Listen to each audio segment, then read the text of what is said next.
we already have 8 different videos of you raping at least 8 different victims. No comments. A young female social media influencer wakes up in an unfamiliar, dimly lit rental apartment in central Frankfurt, her mind completely clouded by a heavy, suffocating chemical fog. Her limbs refuse to cooperate. A profound, inexplicable nausea grips her entire body, and her motor skills are severely impaired. As she desperately struggles to orient herself within the highly restrictive, narrow layout of the small micro-apartment, her eyes focus on a small clinical object resting on the kitchen counter, an emergency contraceptive pill. Next to it lies a handwritten note, penned and precise. The message written on the paper is cold, calculated, and entirely devoid of human empathy. It reads, "If you are worried, you can take this emergency contraceptive pill. If you cooperate obediently and do not make a fuss, we can easily pretend nothing ever happened and just treat it like a dream. Otherwise, your social circle and the entire internet will be able to appreciate these beautiful photos."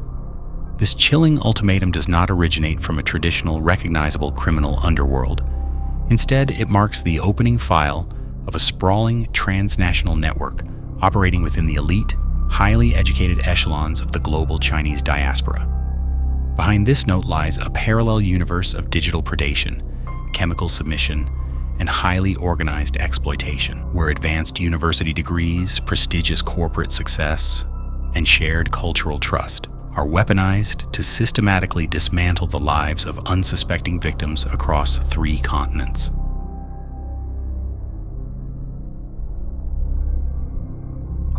To the outside world, the historic, rain-slicked cobblestone streets of Greenwich, London, carry an image of quiet charm, where the damp air coming off the River Thames conveys an atmosphere of academic tradition and maritime heritage. Yet, within the modern luxury apartment high-rises flanking the Greenwich Peninsula, an entirely different, highly professional, and deeply insular world is unfolding behind closed doors. Here, young Chinese international students and recent graduates navigate a high-pressure environment defined by post-Brexit visa anxieties and intensely competitive local job markets. Because adapting to Western professional and social circles can feel profoundly alienating. This community relies heavily on closed-loop Chinese-language digital platforms like WeChat and Xiaohongshu for housing advertisements, professional networking, and employment opportunities. It is an environment built on an unspoken foundation of exceptionally high cultural trust, where a shared language and origin serve as a perceived guarantee of mutual support and safety. A completely identical dynamic occurs across continental Europe.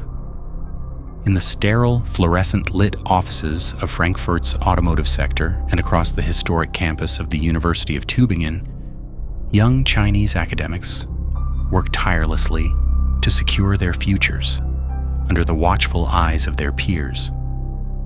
The public narrative surrounding these individuals is one of pristine dedication, unyielding focus, and community solidarity.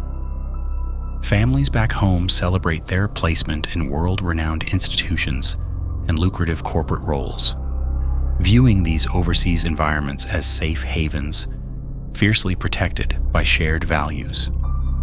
For years, Western law enforcement and the broader public perceived these academic and corporate circles as entirely law-abiding, insular spaces that require little external oversight, reinforcing a consensus that these university accommodations and professional networks are completely secure. The public narrative remains unblemished, framed by international success stories, high-density academic achievements, and the quiet resilience of a model student diaspora.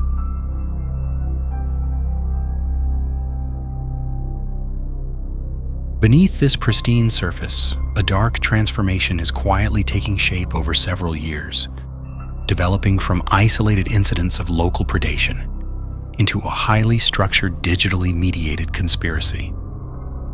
The individual actors within this network present a stark contrast between high academic and professional achievements and severe psychological deviance. The timeline begins on February 20th, 1997, in Dongguan, China, where Zhenhao Zhu is born into a wealthy family, the son of a state-owned enterprise director and a local school teacher.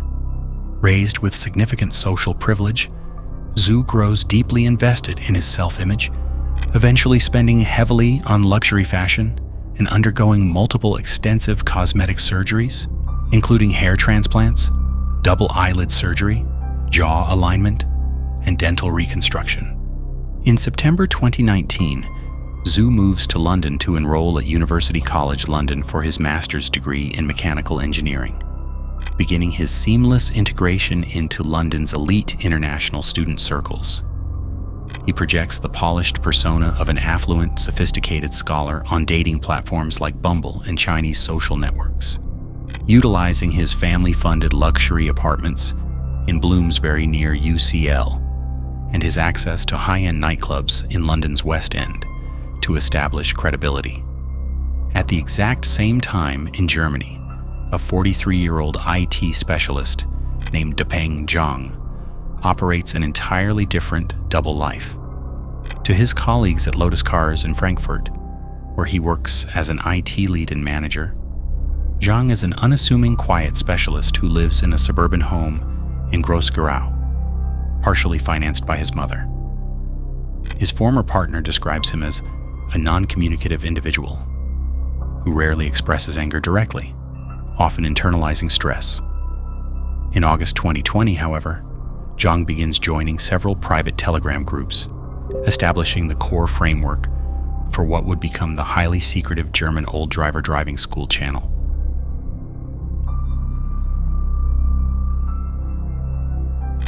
By January 2021, Dapeng Zhang records his first documented drug-facilitated violation, utilizing a close female acquaintance as a test subject for medical sedatives in order to refine his technical methods. In November 2021, another key figure enters the operational timeline in London. Chao Shu, who holds a Master of International Law from the University of Greenwich, initiates a systematic 3-year campaign of drug-facilitated violations and hidden camera voyeurism from his high-end, £700,000 apartment located in the historic maritime district of Greenwich.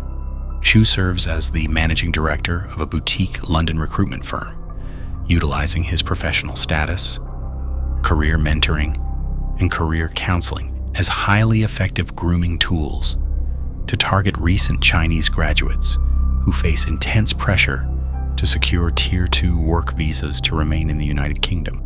Further expanding the geographic reach of this network, CJ Wang, a PhD graduate from the University of Southern California and a doctoral researcher, begins operating a methodical planning campaign within off-campus student housing adjacent to the USC campus in Los Angeles. Wang specializes in targeting peer academic researchers within close-knit campus circles, routinely hosting casual dinners or study sessions where chemical agents can be easily introduced.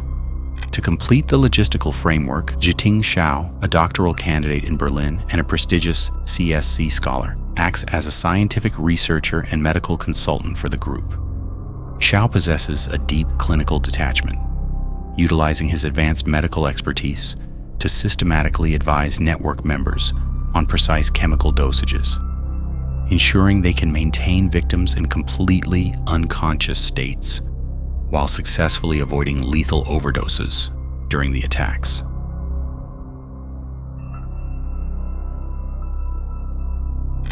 The structural integrity of this hidden network begins to slowly fracture as the operational footprint of the perpetrators leaves behind subtle, overlooked anomalies that gradually destabilize the official narrative. In May 2023, a critical incident occurs in London when a female victim musters the courage to report being attacked inside Zhenhao Zhu's apartment. However, the initial Metropolitan Police investigation is abruptly shelved and sidelined due to severe translation issues and systemic procedural friction, leaving the perpetrator entirely free to continue his predatory campaign without any immediate legal consequence. This failure of the local authorities forces the victim to bear her trauma in complete isolation, an experience compounded by the specific vulnerabilities shared by international students living far from their family support networks. As time moves forward into January 2024, Dapeng Zhang in Germany shifts his focus from isolated acquaintances to a highly systematic, predatory method, intentionally using WeChat and Xiaohongshu housing advertisements to target young Chinese women. In competitive urban housing markets like Frankfurt and Munich, finding a clean, affordable apartment is exceptionally difficult. Young female students and early career professionals who post sublet or lease transfer advertisements on these closed platforms inadvertently become prime targets for Zhang, who poses convincingly as an interested prospective tenant. When Zhang visits these high-density micro-apartments and student flats, he intentionally exploits their specific physical layouts. These living spaces are notoriously small, often consisting of a single combined living area with a highly restrictive narrow hallway.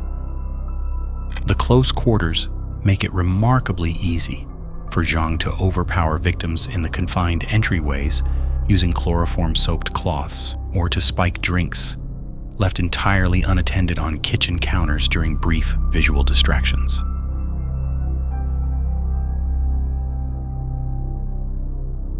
Meanwhile, in London, Chao Shu's multi-room Greenwich residence is customized to project professional success and establish absolute credibility for his recruitment business. But behind the scenes, it functions as a physical trap customized with highly sophisticated hidden surveillance technology. Regular visitors to his apartment have no idea that miniature pinhole cameras are concealed inside everyday household items, including digital desktop clocks placed at strategic angles, functional Bluetooth audio speakers sitting on living room tables, air freshener units mounted directly onto the walls, and even sliced open sanitary pad packaging resting innocently on bathroom shelves to record guests showering or using the toilet. At his large hosting table, Shu routinely serves his signature Spring of Life cocktail, utilizing his kitchen area to covertly dose the drinks with precise calculated mixtures of gamma-hydroxybutyrate and scopolamine. The domestic environment is completely subverted into an engine of surveillance, designed to harvest digital files while maintaining an outward appearance of luxury and corporate prestige. The juxtaposition between the historic maritime charm of the Greenwich district and the highly predatory infrastructure operating inside the modern high-rises exposes the extreme vulnerability of international students who step into these spaces seeking professional guidance. Zhu leverages his role as a managing director to ensure that candidates remain completely compliant, transforming an ordinary career mentoring session into an entry point for absolute physical and digital violation, all while hidden lenses systematically document every single room from optimized, pre-planned visual angles.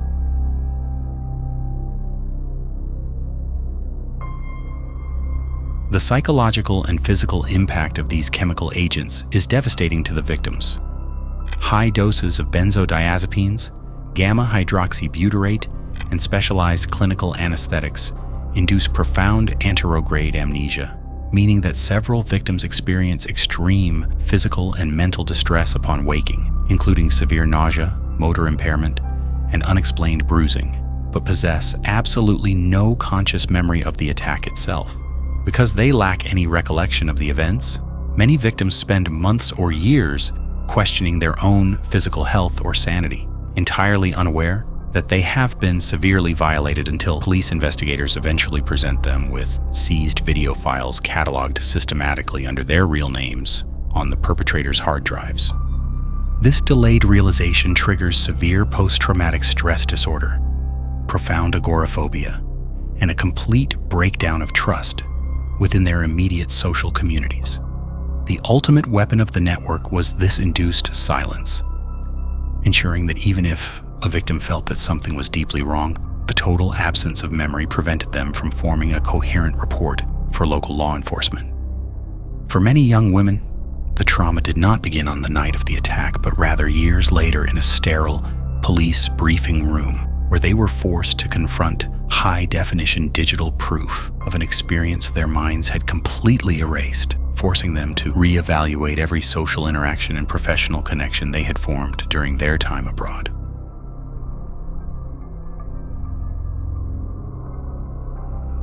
The private digital channel operated by Dapeng Zhang utilized a highly developed, dehumanizing code language based entirely on vehicular terms to successfully mask their activities from platform moderation and Western law enforcement. Within this private network, the perpetrators refer to themselves exclusively as drivers, while the target female victims are systematically labeled as cars.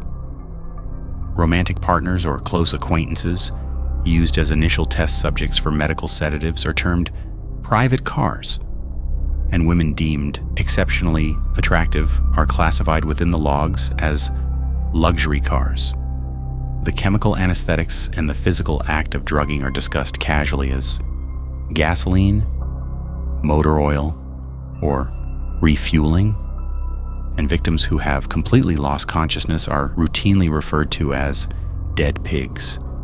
While rumors actively circulated within diaspora forums that these videos were being sold on dark web marketplaces for substantial financial gain, police investigations revealed that the true primary currency exchanged was social standing within these private groups. Sharing high-definition, first-person point-of-view footage of active violations was required to gain elite administrative status within the invite-only digital ring.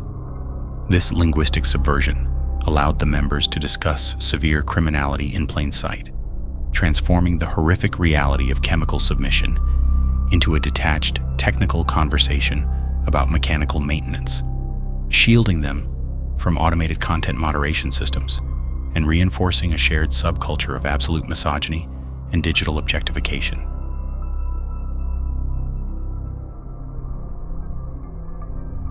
The public narrative completely unravels in February 2024, triggered by an act of digital mobilization that entirely bypasses the limitations of traditional law enforcement. Frustrated by the closing of her initial police report due to translation errors, the London victim posts a deeply detailed anonymous account of her experience on Xiaohongshu to warn other international students about the dangers lurking within Zhu's apartment. This viral social media post triggers a massive wave of community discussion, prompting another victim to share her matching experience and creating an undeniable public trail. The Metropolitan Police's specialist cyber units quickly identify this public trail, leading to the immediate arrest of Zhenhao Zhu in February 2024. Pardon? Have you got any ID on you at all? Yeah, can you show me your ID please, just so we can confirm who you are? Is there anybody else in?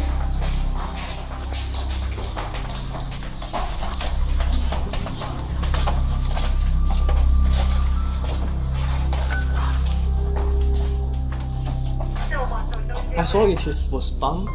Sorry? Say that again? I remember months. Okay, sir, I'm arresting you on suspicion of rape, okay? Because it is alleged that on the 14th of November last year, you have vaginally raped a female at this address, okay? You do not have to say anything, but it may harm your defence if you do not mention, when questioned, something which you later rely on in court. Anything you do say may be given in evidence. Your arrest is necessary for a prompt and effective investigation, okay? Your time of... Let me finish. Your time of arrest is now 1:53. Come on, come out so I can check the... Just allow something cover here.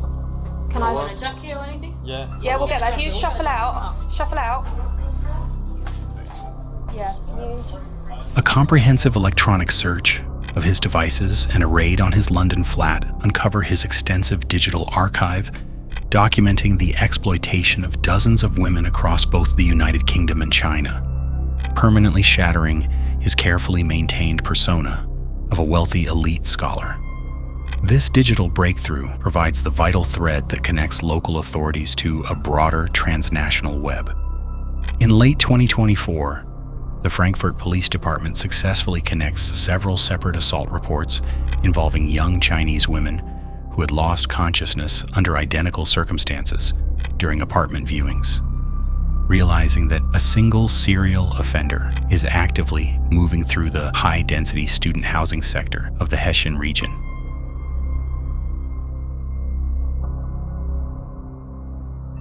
Frankfurt investigators tracked the suspect using cell tower pings near the apartment locations and traced the exact IP addresses associated with the WeChat and Xiaohongshu accounts used to contact the victims.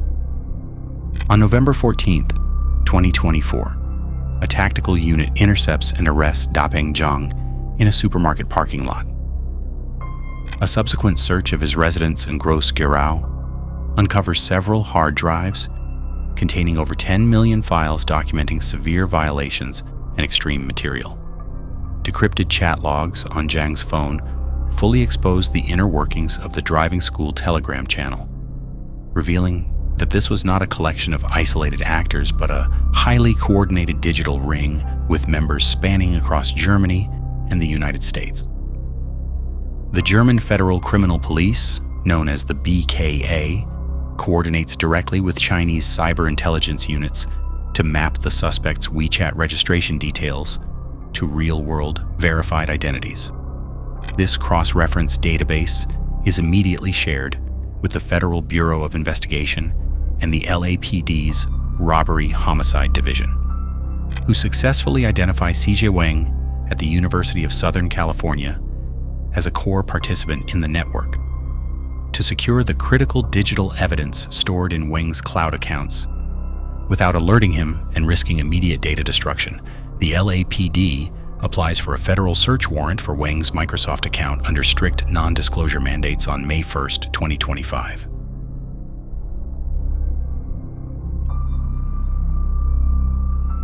This application is accompanied by a non-disclosure order under the California Electronic Communications Privacy Act.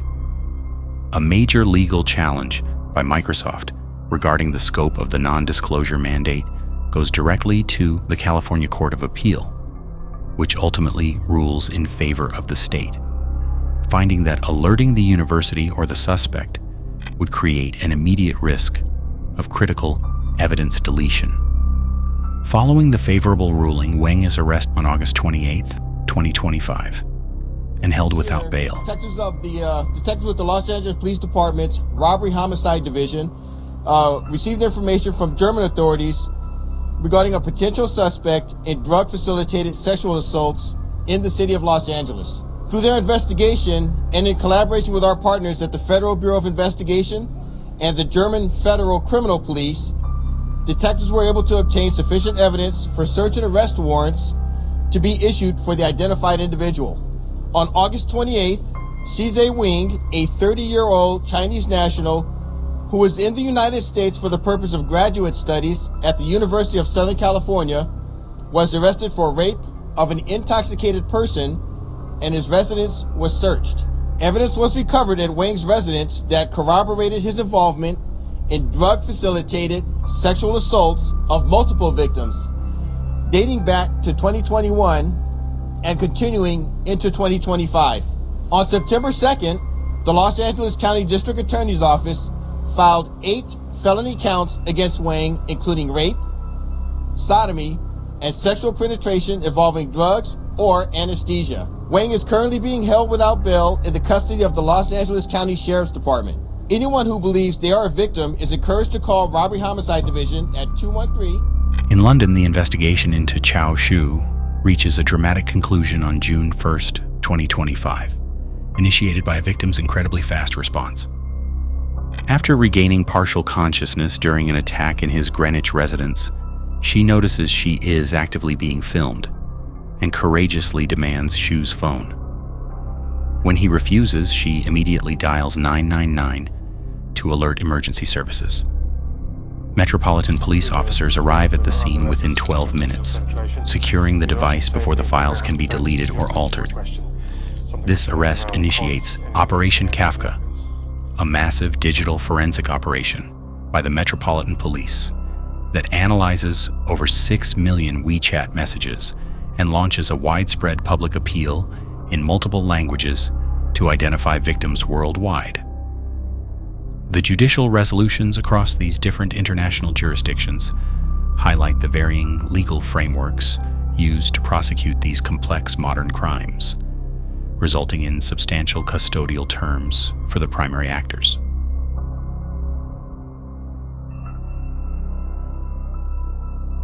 The resulting judicial verdicts explicitly match the sweeping magnitude of the network's archives, tying specific tallies of proven targets directly to the sentences delivered. On June 19, 2025, the Inner London Crown Court sentences Zhenhao Zhu to life imprisonment with a minimum term of 24 years. His core proven charges encompass 11 counts of severe physical violation, alongside voyeurism and false imprisonment, linked to a digital warehouse that confirms the systemic exploitation of dozens of women across both the United Kingdom and China. On November 14, 2025, the Woolwich Crown Court hands down a life sentence with a minimum 14-year tariff to Chao Shu, identifying him as one of the most prolific digital offenders in British history. His specific convictions comprise 4 counts of severe physical violation, 8 counts of penetrative intrusion, 4 counts of illicit voyeurism, and 2 counts of malicious drug administration, extracted from a personal archive detailing extensive encounters. In Germany, the Frankfurt District Court issues a definitive ruling on February 6, 2026, ordering the network coordinator Dapeng Zhang to serve 14 years in prison. Crucially, the court subjects him to mandatory post-sentence preventive detention, or Sicherungsverwahrung, ensuring his isolation from society is sustained indefinitely based on a multi-victim trail verified by forensic DNA matches across independent locations. On a parallel track, the Munich District Court sentences Zhongyi Jiang to 11 years and 3 months of incarceration for special aggravated violation, attempted murder, and dangerous bodily harm, mandating intensive psychological therapy during his confinement. The Berlin District Court delivers an absolute tally for Tongzhou, sentencing him to 5 years and 9 months in prison after convicting him of 13 separate counts of physical violation and breaches of personal privacy that explicitly targeted 9 distinct women. Meanwhile, medical consultant Zhiting Xiao faces the Berlin State Court under an active trial opened on March 19, 2026, where prosecutors pursue a heavy custodial term for his role in aiding and abetting special aggravated violations across the network's footprint. In Los Angeles, doctoral researcher CJ Wang remains held without bail at the Foltz Criminal Justice Center, facing 25 years to life, plus an additional 56 years in California State Prison on multiple felony counts of drug-facilitated violation. The tracking of core member Kaiyuan Shu concludes outside the courtroom. Following immediate police interest in late 2024, he was found in his room in Hamburg, having taken his own life.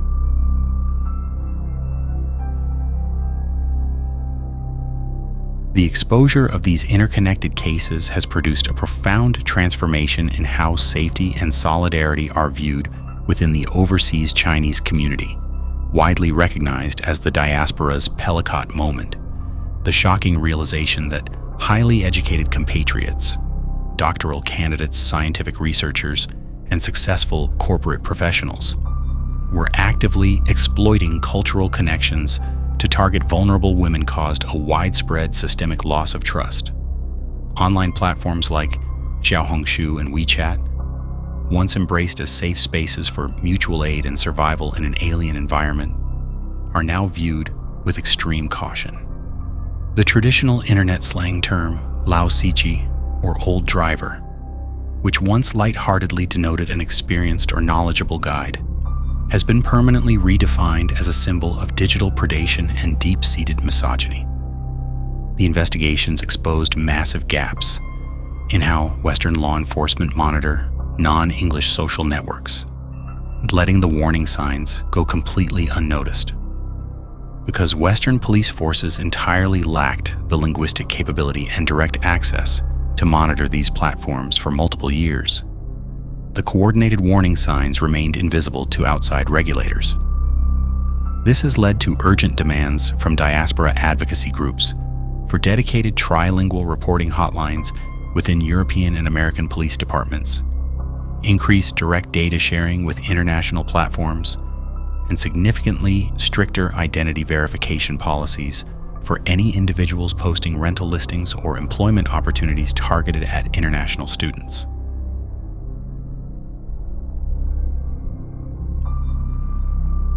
A notable division has also emerged in media coverage. While domestic social media platforms in China saw high levels of discussion and severe public condemnation from citizens, state-controlled media outlets remained largely silent, providing minimal coverage of the international trials. In response to this institutional silence, diaspora student networks mobilized independently, organizing formal court watch groups, translating complex foreign legal proceedings into Chinese, and establishing independent support groups to assist victims navigating foreign legal systems.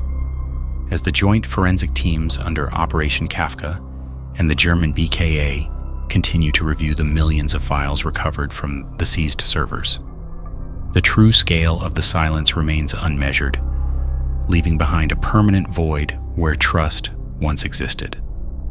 The quiet, rain-slicked streets flanking the Greenwich Peninsula remain unchanged, their modern high-rises continuing to mirror the gray waters of the River Thames below.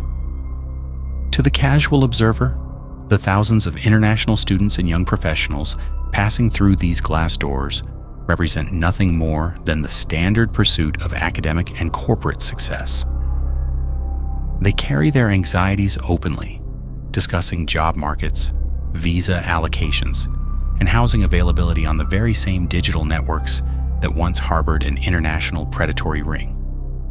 But behind the familiar interfaces of WeChat and Xiaohongshu, the atmosphere of uncritical cultural trust has dissolved into an enduring vigilance. The realization that the threats did not originate from the unfamiliar Western cities they worked so hard to integrate into, but rather from the highly educated peers sharing their native language, has left a permanent fissure in the community's collective consciousness. The hidden cameras have been removed, the luxury apartments re-leased, and the private digital channels seized by authorities. Yet the full extent of the archive remains locked within server arrays, currently under review by international forensic teams. For hundreds of women who navigated those competitive housing markets and career mentoring sessions, the passage of time offers no absolute certainty, only the lingering question of what transpired during those completely forgotten hours, preserved in high-definition files that continue to sit in the silent custody of the state.